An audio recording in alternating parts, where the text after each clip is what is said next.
Minha esposa fugiu com o próprio irmão, limpou nossas contas bancárias e desapareceu sem deixar rastro. Foi isso que todo mundo pensou, e foi assim que minha vida virou manchete de fofoca em grupos de WhatsApp, bares e até no trabalho.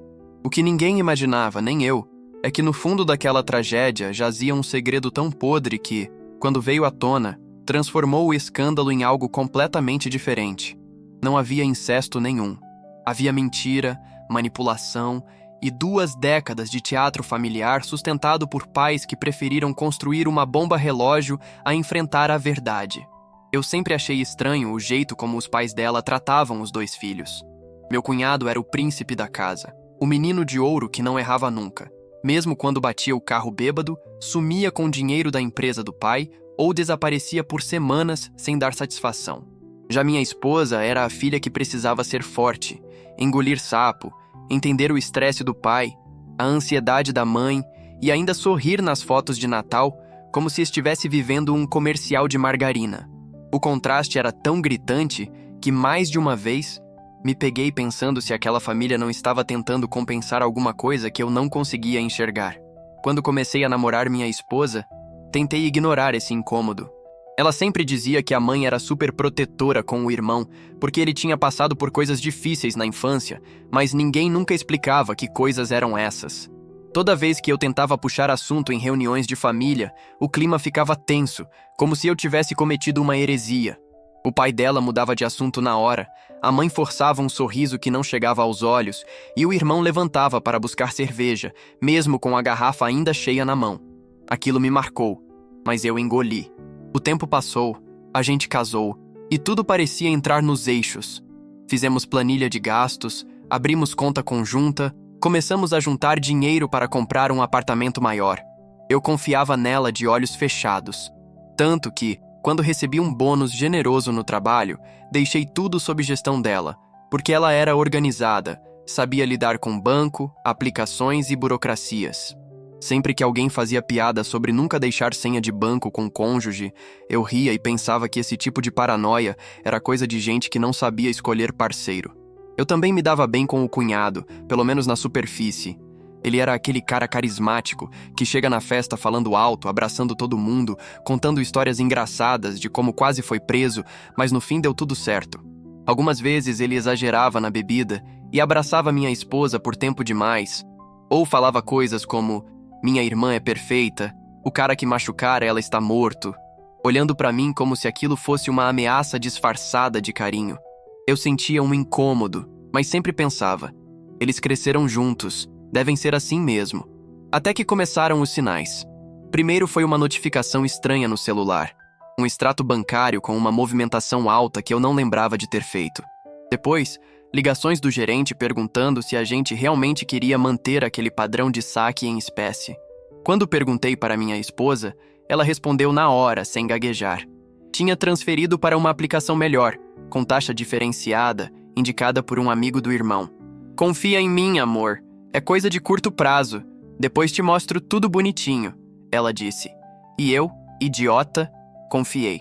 A traição não começou na cama. Começou nos números. Começou quando ela passou a dormir com o celular embaixo do travesseiro, quando o irmão ligava de madrugada e ela saía da cama para atender na sala, dizendo que ele estava passando por uma fase difícil. Começou quando ela começou a passar finais de semana ajudando a mãe com a saúde, e o pai deles mandava mensagem no grupo dizendo: "Graças a Deus pela filha que temos, sempre presente". Eu ficava com a sensação de ser figurante na minha própria vida. O dia do estouro foi uma segunda-feira. Eu estava no trabalho, tentando entender por que meu cartão tinha sido recusado para uma compra banal no mercado. Entrei no aplicativo do banco e vi um cenário de guerra. Conta quase zerada, investimentos resgatados, transferências vultosas para uma sequência de contas diferentes, incluindo uma em nome do meu cunhado. Liguei para minha esposa imediatamente. Caiu na caixa postal. Mandei mensagem. Visualizado. Sem resposta. Cheguei em casa rasgando o chão. A porta estava trancada, tudo em silêncio e um vazio estranho no ar. Abri o armário e metade das roupas dela tinha sumido. A gaveta onde guardávamos documentos importantes tinha só o meu passaporte. O dela tinha desaparecido. A aliança não estava no criado mudo. Comecei a tremer. Peguei o celular de novo e liguei para o cunhado. Desligou na minha cara. Na segunda tentativa, o número já dava fora de área. Foi aí que entendi. Minha esposa tinha fugido. E não sozinha. Demorei algumas horas para conseguir falar com alguém da família. A mãe dela não atendeu. O pai mandou um áudio curto dizendo que estava dirigindo. Depois falamos. Quando finalmente me chamou para ir à casa deles conversar, achei que seria para saber se ela estava bem, se eu tinha notícia, se eu queria ajuda. Em vez disso, entrei numa espécie de reunião de emergência, onde todos pareciam já saber de algo que eu não sabia. Cheguei e encontrei os pais dela sentados no sofá, lado a lado, como se estivessem esperando um médico trazer um diagnóstico. O clima era pesado, mas ninguém chorava. Ninguém parecia realmente surpreso. Foi ali que senti o primeiro arrepio de que algo estava errado em um nível muito mais fundo do que minha esposa me traiu. O pai dela pediu para eu sentar, ofereceu café e foi direto ao ponto, com uma frieza que me deu náusea. Aconteceu uma situação muito complicada entre sua esposa e o irmão dela. Eles se envolveram. É chocante para você, eu entendo. Mas precisamos ter calma para resolver isso da melhor forma possível, sem escândalo. As palavras "se envolveram" ficaram ecoando na minha cabeça como um zumbido. Demorei alguns segundos para processar. Eles estavam me dizendo, com cara de quem comenta mudança climática, que a filha tinha fugido com o próprio irmão. Senti o estômago embrulhar. Levantei na hora. Comecei a andar pela sala, perguntando onde ela estava. Como assim? Desde quando? O que vocês sabiam? Porque ninguém me avisou. A mãe dela choramingava frases soltas do tipo "não conseguimos controlar" e "o amor é uma coisa estranha", como se estivesse falando de uma adolescente apaixonada pelo vizinho, não da filha com o irmão. Aquela cena me destruiu de um jeito que traição normal não destruiria. Não era só a quebra do casamento. Era a sensação de ter vivido anos dentro de um teatro falso, onde todo mundo sabia a verdade, menos eu. A visão de Natal, almoço de família, piadas internas, abraços longos, tudo ganhou um significado podre em segundos. Saí de lá desnorteado, mas com um pedaço da minha mente ainda funcionando no automático. Fui até a delegacia registrar um boletim de ocorrência. Levei prints de extratos, nomes de contas, valores. O policial olhou os números, assobiou baixo e perguntou se eu tinha certeza de que ela não estava sofrendo nenhum tipo de ameaça do irmão, se não havia coação. Respondi que, até onde eu sabia, ela tinha fugido por vontade própria, embora meu cérebro gritasse que nada daquilo fazia sentido. Nos dias seguintes, a notícia vazou. Não sei se foi algum parente fofoqueiro ou o próprio pai dela tentando controlar a narrativa, mas em pouco tempo eu virei o boi do incesto, personagem lateral de um escândalo digno de programa de auditório de tarde. Amigos me ligavam com perguntas cuidadosas, colegas de trabalho cochichavam no café. Alguns me olhavam com pena, outros com uma curiosidade mórbida, como se eu fosse um episódio ao vivo de série pesada. A vergonha quase me matou. Evitei sair de casa, bloqueei metade dos contatos, passei a ignorar ligações desconhecidas. Minha mãe, coitada, tentava me consolar como podia, dizendo que eu não tinha culpa de nada, que tinha sido enganado, que Deus via tudo. Meu pai, mais prático, só repetia que eu precisava ir atrás do dinheiro, que não podia deixar barato. Ninguém tinha solução para o nó moral que aquilo representava na minha cabeça. Foi uma noite sozinho, revirando fotos antigas no notebook, que algo que o pai dela tinha dito me voltou à mente com força estranha. Aconteceu uma situação muito complicada entre sua esposa e o irmão dela. Não era o que ele disse, era como ele disse.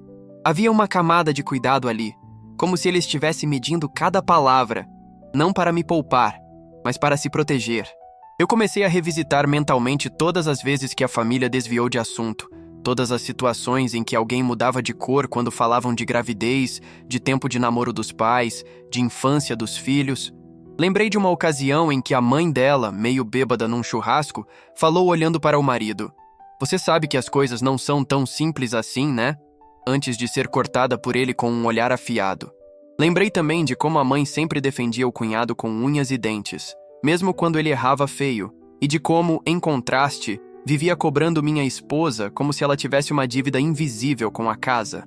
Comecei a formular uma hipótese maluca na cabeça, tão absurda que, a princípio, achei que era só meu cérebro tentando encontrar qualquer explicação que não me obrigasse a aceitar que eu tinha sido feito de boi pelo próprio cunhado.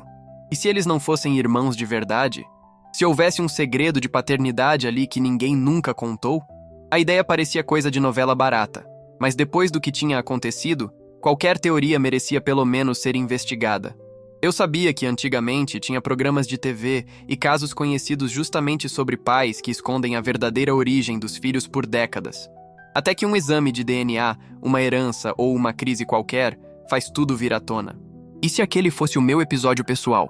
Decidi parar de sofrer só como vítima e comecei a agir como alguém que queria entender o quebra-cabeça inteiro.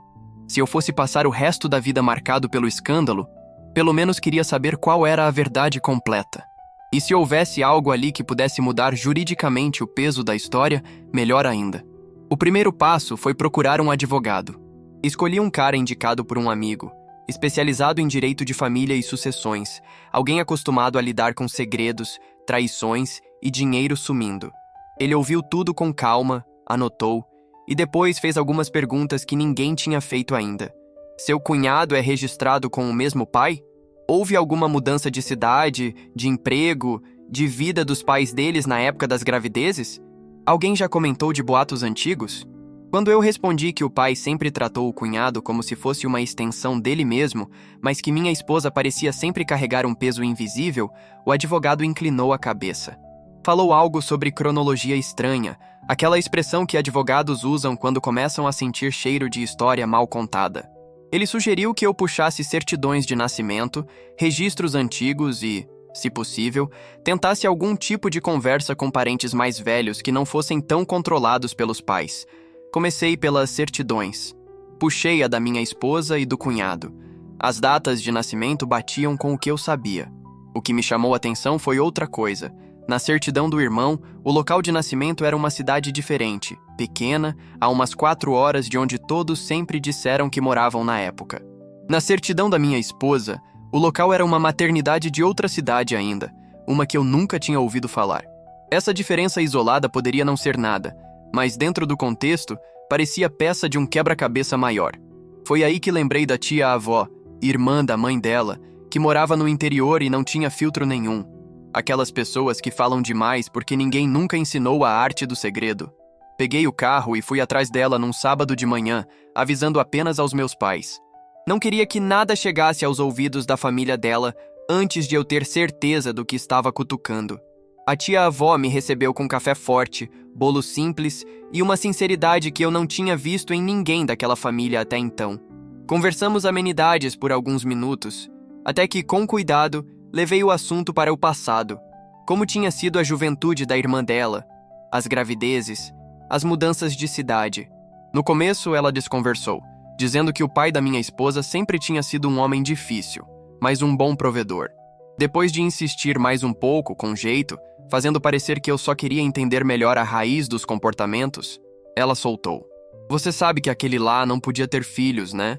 Ela disse, quase sussurrando, como se a própria parede fosse delatora. Meu coração disparou. Pedi para ela explicar melhor. A tia-avó contou que, antes de casar, o pai da minha esposa sofreu um acidente sério, que afetou a fertilidade dele.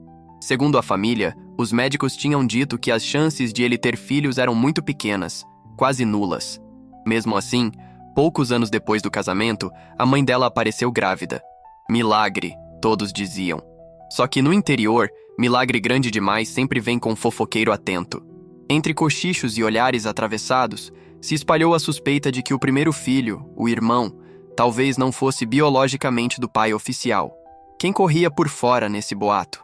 Um amigo próximo da família, um homem que morou na mesma rua por poucos anos, sumiu de repente e nunca mais foi visto.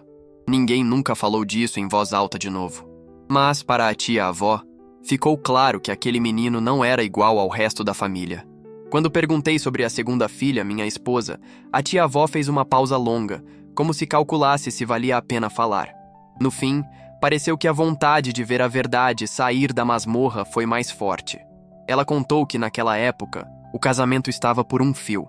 O casal brigava direto, o marido desconfiado, a esposa arrasada, até que num ato desesperado para salvar o relacionamento, eles decidiram criar uma criança juntos. Não gerar, criar.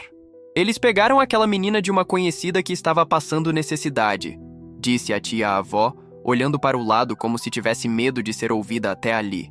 Era uma moça jovem, pobre, sozinha, não tinha condição nenhuma. A mãe da sua esposa convenceu o marido de que aquilo seria a chance deles recomeçarem, que ia dar certo, que ninguém precisava saber. A menina tinha poucos meses quando foi entregue. Registraram como filha deles, com certidão nova, cidade diferente para evitar rastro. Ninguém nunca falou mais nisso. Eu fiquei paralisado. A história que eu tinha montado na cabeça, de segredo de paternidade, de meio-irmãos, acabava de desmoronar para dar lugar a algo ainda mais forte. Minha esposa não tinha nenhum laço de sangue com aquela família. Ela tinha sido resgatada, adotada de forma informal, criada como filha, mas jamais fora biologicamente irmã do cunhado. Voltei para casa com um turbilhão na cabeça. Procurei o advogado, contei tudo, levei anotações. Ele ouviu com atenção. E pela primeira vez desde o começo dessa história toda, sorriu. Não de alegria, mas daquele jeito calculista de quem acabou de encontrar a brecha perfeita num processo. Se isso for verdade, ele disse, você não só tem uma defesa moral, você tem uma arma, e uma arma poderosa. Ele me explicou que, juridicamente, se minha esposa não tinha laço de sangue com o cunhado, não havia incesto. O tabu social, a forma como foram criados, tudo isso continuava pesado, mas a lei não punia. Mais do que isso, se conseguíssemos provar que os pais esconderam a origem dela a vida inteira, teríamos base para processar por omissão de informação vital, dano psicológico e até conivência com apropriação indébita, já que o dinheiro roubado tinha sido transferido com conhecimento deles. A estratégia, então, deixou de ser apenas recuperar valores. Passou a ser estruturar uma narrativa sólida para, se necessário, levar tudo a público e, principalmente, pressionar os pais para cooperarem com exames, documentos e acordos. Mas para isso, eu precisava de provas concretas, não só de fofoca de tia-avó. O advogado sugeriu que o caminho mais sólido seria reunir documentos que comprovassem a adoção informal, certidões, registros de mudança de cidade, depoimentos de testemunhas. Se possível, localizar a mãe biológica ou alguém da família dela que pudesse confirmar a entrega da criança. Era um trabalho de detetive, mas eu estava disposto a ir até o fim. Comecei a vasculhar registros antigos. Puxei certidões de casamento dos pais, certidões de nascimento com mais detalhes, registros de mudança de endereço. Encontrei inconsistências nas datas, lacunas de alguns meses entre eventos que não faziam sentido. Procurei também por registros de hospitais, maternidades, qualquer coisa que pudesse ligar os pontos. Foi quando achei o nome da maternidade onde minha esposa supostamente nasceu. Um lugar que já tinha fechado há anos, mas cujos registros ainda estavam arquivados em cartório. Com autorização judicial, consegui acesso aos arquivos. E lá estava, o registro original, com o nome da mãe biológica, uma mulher que não tinha nenhuma relação com a família. O campo do pai estava em branco. A criança tinha sido entregue dias depois do nascimento, e o registro de adoção nunca foi formalizado. Em vez disso, foi feito um novo registro, como se a criança tivesse nascido dos pais que a adotaram. Isso era ilegal, claro, mas era comum em décadas passadas, especialmente em cidades pequenas onde cartórios faziam vista grossa. Com esse documento em mãos, o advogado entrou com uma ação de investigação de origem, pedindo a comparação de DNA entre minha esposa e a suposta mãe biológica, caso fosse localizada. Paralelamente, entramos com pedido de bloqueio de bens adquiridos com o dinheiro roubado e ação de ressarcimento contra minha esposa, o cunhado e, subsidiariamente, contra os pais por conivência. Enquanto o processo andava, outra coisa aconteceu. Minha esposa me mandou mensagem. Depois de semanas desaparecida, surgiu uma notificação no meu celular. Madrugada adentro. Um textão confuso, cheio de desculpas, justificativas emocionais, referências a sentimentos que sempre existiram e que ela nunca entendeu, fala de terapia, de culpa, de se sentir viva pela primeira vez. Nenhuma linha sobre o dinheiro que ela roubou. Eu li tudo com as mãos tremendo. Em um trecho específico, ela dizia algo que acendeu um novo alerta. Quando a verdade sobre a nossa origem veio à tona, tudo desmoronou. Nada do que eu sentia parecia mais proibido, e eu não consegui continuar fingindo. Verdade sobre a origem. Veio à tona. Ou seja, em algum momento depois de adultos, os dois ficaram sabendo que não eram irmãos de sangue. E em vez de lidar com isso com terapia, maturidade, distância, resolveram desenterrar anos de tensão mal resolvida da pior forma possível, fugindo, traindo, roubando. Respondi com uma frieza que não sabia que tinha. Disse que sabia dos segredos de origem, que tinha falado com a tia-avó, que conhecia a história do acidente e da adoção informal. Perguntei quando exatamente ela tinha descoberto que não era a irmã biológica do cunhado e se os pais deles tinham participado da decisão de esconder isso por tanto tempo. Ela demorou quase 1 hora para responder, e o que veio depois foi um áudio que eu ouvi tantas vezes que até hoje consigo reproduzir as pausas mentais. Ela contou que anos antes de me conhecer, tinha ouvido a mãe e o pai brigando feio na cozinha, madrugada, pensando que os filhos estavam dormindo. No meio dos gritos, a mãe soltou a frase que mudou tudo. "Você nunca vai me perdoar por ter trazido aquela menina pra dentro de casa, né?" O silêncio que seguiu foi tão forte que ela ficou sem ar. Ela não entendeu tudo de primeira, mas aquilo ficou martelando.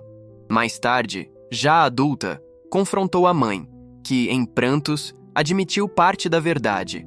Ela não era filha biológica. Tinha sido resgatada de uma situação de miséria, registrada como filha para salvar o casamento, e ninguém nunca deveria saber. Minha esposa disse que entrou em crise existencial profunda. Começou a olhar para o irmão com outros olhos, não de desejo, mas de estranhamento. Se eu não sou irmã dele, o que eu sou? Ela se perguntava. O problema é que os sentimentos que ela tinha reprimido a vida inteira, qualquer confusão adolescente, qualquer ciúme, qualquer carinho, começaram a ser reinterpretados. Não ajudava o fato de o cunhado ser manipulador, carismático, bom em transformar caos em romance proibido. Eles se aproximaram, primeiro como cúmplices do segredo. Depois, o resto você já imagina. Quando ela falou isso, eu senti um misto de nojo, pena e raiva. Pena porque, de fato, crescer toda a vida acreditando ser uma coisa e descobrir que é outra deve ser devastador. Raiva porque nada disso justificava destruir a minha vida, roubar o nosso dinheiro, me expor ao ridículo público. Nojo porque, independentemente do laço de sangue, eles tinham sido criados como irmãos. O vínculo social, emocional, simbólico era real. O que aconteceu não foi um romance entre desconhecidos. Foi uma quebra de limites tão violenta quanto se fossem consanguíneos, pelo menos na minha percepção. Com a confissão dela em mãos, o advogado viu a oportunidade perfeita. Reunimos tudo: a fala da tia-avó, os registros, o áudio da minha esposa explicando o segredo de origem, as transferências de dinheiro, o sumiço. A estratégia, então, mudou de nível. Não era mais apenas recuperar valores ou limpar meu nome. Era desmontar a narrativa da família inteira e expor os verdadeiros culpados. O momento da reviravolta veio em um lugar perfeitamente simbólico. A festa de aniversário de 40 anos do cunhado, que a família decidiu manter, mesmo com ele desaparecido, como uma homenagem e um ato de negação coletiva. Não fui convidado, obviamente, mas sabia que estaria metade da família lá, mais os amigos mais próximos, todos os que ainda acreditavam na versão oficial. A de que eu era o marido que tinha sido feito de boi e eles, coitados, eram vítimas de um amor proibido e incontrolável.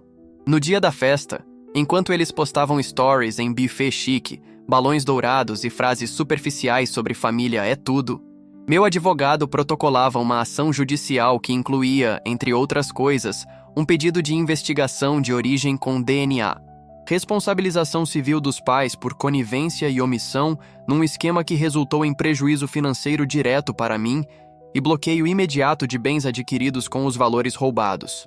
A bomba, porém, não explodiu no fórum, explodiu no grupo de WhatsApp da família. À noite, enviamos uma mensagem única, curta, com anexos.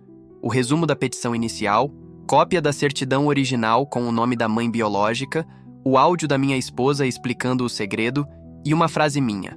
Se vocês insistirem na versão do incesto, amanhã a cidade inteira vai saber que o verdadeiro escândalo não é esse. Ela nunca foi irmã dele. Vocês mentiram por décadas e destruíram a vida de todo mundo ao redor. Foi cruel? Foi. Mas naquele ponto, eu já tinha sangrado demais para ter pena de reputações que nunca tiveram pena da minha dignidade. Em menos de 5 minutos, o grupo virou um caos. A mãe dela mandou áudios histéricos, dizendo que eu estava destruindo a família, que isso não era coisa que se espalhava. O pai, sempre frio, só escreveu: "Vamos resolver isso com advogados."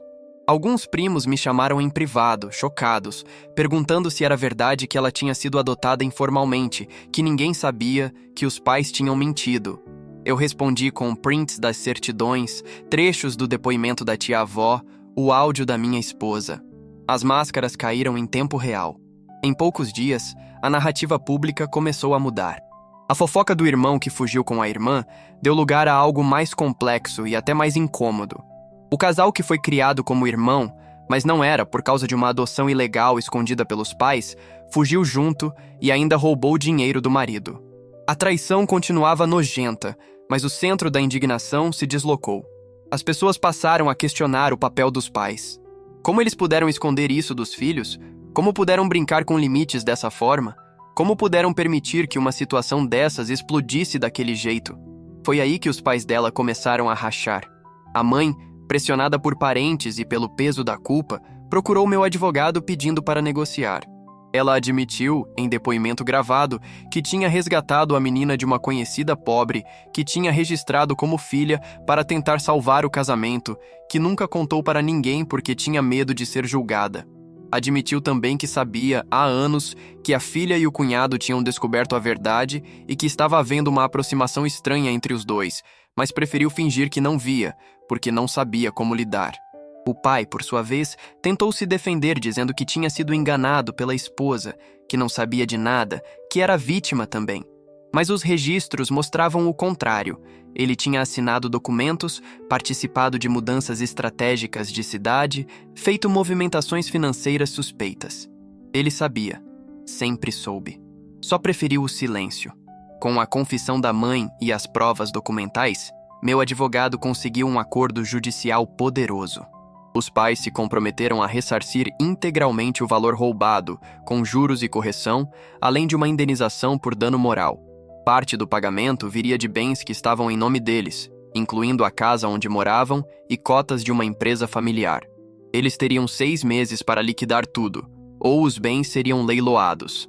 Paralelamente, minha esposa e o cunhado foram localizados. Estavam em outra cidade, vivendo de bico, porque o dinheiro roubado tinha acabado rápido. Ela tentou negociar comigo, pediu perdão, disse que estava arrependida, que queria voltar. Eu não respondi. Deixei meu advogado cuidar de tudo. Ela e o cunhado foram incluídos na ação de ressarcimento e tiveram bens bloqueados. Ele perdeu o carro, ela perdeu uma pequena herança que tinha recebido de uma avó. Tudo foi para cobrir parte da dívida. O mais satisfatório, porém, não foi o dinheiro. Foi ver a família inteira implodir. A versão oficial, que me colocava como o boi do incesto, desmoronou completamente. No lugar ficou a verdade crua. Uma família construída sobre mentiras, uma adoção ilegal escondida por décadas, pais covardes que preferiram o silêncio à honestidade, e 2 filhos que, ao descobrirem a verdade, escolheram o caminho mais destrutivo possível. A cidade inteira passou a falar dos pais, não de mim. Eles viraram o alvo. A mãe que resgatou uma criança, mas nunca contou a verdade. O pai que fingiu ser estéril, mas aceitou criar filhos que não eram dele, sem jamais assumir a responsabilidade emocional disso. A hipocrisia da família perfeita foi escancarada. Quanto a mim, saí dessa história com o dinheiro de volta, a reputação restaurada e uma lição brutal sobre confiança. Mudei de cidade, comecei de novo. Conheci gente nova, fiz terapia, reconstruí minha vida tijolo por tijolo. Demorou, mas hoje consigo olhar no espelho sem sentir vergonha. De vez em quando recebo notícias da família. A mãe dela teve depressão severa, o pai vendeu tudo e foi morar em outra cidade. Minha ex-esposa tentou contato algumas vezes, mas eu bloqueei. O cunhado sumiu de vez, ninguém sabe onde está. A casa onde eles moravam foi leiloada e o valor ajudou a cobrir o resto da dívida. Hoje, quando conto essa história, as pessoas ficam chocadas. Alguns me perguntam se eu não sinto pena dela, se não penso que ela também foi vítima. Eu respondo que sim, ela foi vítima dos pais. Mas isso não apaga o fato de que ela escolheu me trair, me roubar e me expor ao ridículo. Ela poderia ter lidado com a descoberta de outra forma. Poderia ter procurado terapia, distância, tempo. Em vez disso, escolheu o caos. Outros me perguntam se eu me arrependo de ter exposto tudo, de ter destruído a família. Eu respondo que não destruí nada. Eu só acendi a luz num porão que já estava podre há décadas. Se a estrutura desmoronou, foi porque nunca foi sólida. Eu só puxei o fio. No fim, o que aprendi com tudo isso é que segredos de família são bombas relógio. Quanto mais tempo ficam escondidos, maior a explosão quando vem à tona. Os pais dela acharam que estavam protegendo todo mundo ao esconder a verdade. Na prática, estavam criando um monstro que, um dia, destruiria tudo. Hoje vivo em paz, longe daquele circo. Tenho uma vida nova, trabalho novo, amigos novos. Às vezes ainda me pego pensando no que poderia ter sido diferente, mas no fundo sei que não havia outro caminho. Eu precisava da verdade para me libertar. E foi isso que fiz. Se você estivesse no meu lugar, descobrisse que foi feito de boi por um casal que cresceu como irmão, mas não era, que seus sogros esconderam uma adoção ilegal por décadas e que tudo isso explodiu na sua cara da pior forma possível, você teria coragem de puxar o fio até o fim e expor todo mundo? Ou teria deixado quieto para não virar o vilão da história? Conta pra mim nos comentários. Se inscreva no canal, assim você nos apoia a sempre trazer novas histórias emocionantes e surpreendentes pra você.